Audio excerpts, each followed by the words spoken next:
एक लड़की की सच्ची कहानी जो हमें कठिन से कठिन परिस्थितियों के बावजूद जीवन को सकारात्मक तरीके से जीने और अपने लक्ष्य को प्राप्त करने की प्रेरणा देती है। 25 सितंबर 2000 की बात है। तब मैरिसेल एप्टेन महज 11 साल की थी। उस दिन वो अपने अंकल के साथ पानी लाने के लिए बाहर निकली हुई थी। रास्ते में उन्हें 4-5 लोगों ने घेर लिया। उनके हाथों में धारदार हथियार थे। उन्होंने अंकल से जमीन पर झुक जाने के लिए कहा और उन्हें बेरहमी से मारने लगे। देख मैरिकेल सदमे में आ गई। वो उन लोगों को जानती थी, वे उनके पड़ोसी थे। उसे लगा कि अब उसकी जान भी नहीं बचेगी और वो उनसे बचकर भागने लगी और ज़ोर ज़ोर से चिल्लाने लगी, प्लीज़ मुझे मत मारो, प्लीज़ मुझे मत मारो, मुझ पर दया करो। पर उन दरिंदों ने उसकी एक ना सुनी और उसमें से एक ने गले पर चाकू से वार किया। मैरिकेल ज़मीन पर गिरकर बेहोश हो गई। जब थोड़ी देर बाद उसे होश आया तो उसने देखा कि वहाँ खून ही खून था और वे लोग अभी भी वहीं खड़े थे। इसलिए उसने बिना किसी हरकत के मरे होने का नाटक किया। जब वे लोग चले गए तब वो उठी और घर की तरफ दौड़ने लगी।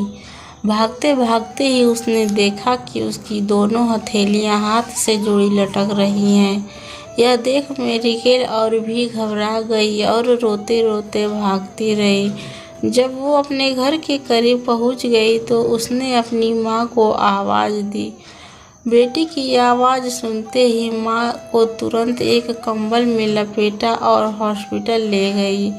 हॉस्पिटल दूर था। पहुँचते पहुँचते काफ़ी वक्त बीत गया। डॉक्टर को कोई उम्मीद नहीं थी कि मैरिकेल को बचा पाएंगे, पर 5 घंटे के ऑपरेशन के बाद वो जिंदा थी, पर डॉक्टर उसका हाथ नहीं बचा पाए थे। परेशानियां यहीं ख़त्म नहीं हुई। जब वे वापस गए तो उनका घर लूटकर जलाया जा चुका था। गरीब होने के कारण उनके पास हॉस्पिटल का बिल भरने के लिए पैसे भी नहीं थे, पर दूर के एक रिश्तेदार आर्च बिशप एंटोनियो लेडेस्मा की मदद से वे बिल भर पाए और अपराधियों को सज़ा भी दिलवा पाए। इतना कुछ हो जाने के बाद मैरिकेल ने कभी भगवान को नहीं कोसा कि उसके हाथ ऐसा क्यों हुआ। निश्चय हो गई कि मुझे एक सामान्य जीवन जीना है। मुझे लगता है कि मैं दुनिया में किसी ज़रूरी मिशन के लिए हूँ, इसीलिए मैं इस हमले से बच पाई हूँ।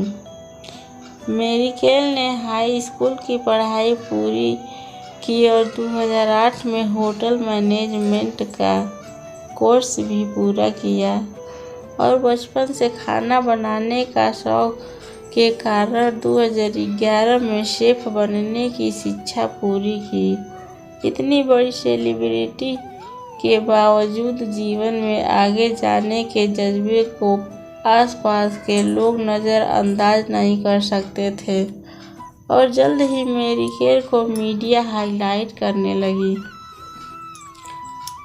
ऐसे ही एक कार्यक्रम को देखकर होटल एडिसा सांग्रीला ने उसे अपने यहाँ किसी प्रोजेक्ट पर काम करने का मौका दिया।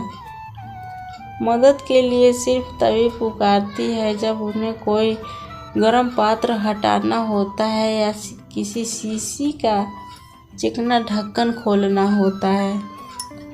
मैरिकेल आज भी उसी होटल में बतौर शेफ काम करती है और अपने जज्बे के दम पर लाखों करोड़ों लोगों को प्रेरित करती रहती है। फ्रेंड, अक्सर हम अपनी लाइफ में आने वाली छोटी मोटी परेशानियों से घबरा जाते हैं और अपना विश्वास कमज़ोर कर बैठते हैं, और आज की ये कहानी बताती है कि सिचुएशन कितनी भी ख़राब क्यों न हो, हम उसे बदल सकते हैं। मेरिसेल की कही एक बात हमें याद रखनी चाहिए, यदि आप सपने देखें, कड़ी मेहनत करें और ईश्वर में आस्था रखें तो कुछ भी संभव हो सकता है। दोस्तों, ये कहानी कैसी लगी हमें कमेंट करके ज़रूर बताइएगा, और चैनल पे नए हैं तो प्लीज़ हमारे चैनल को सब्सक्राइब ज़रूर कर लीजिएगा। धन्यवाद।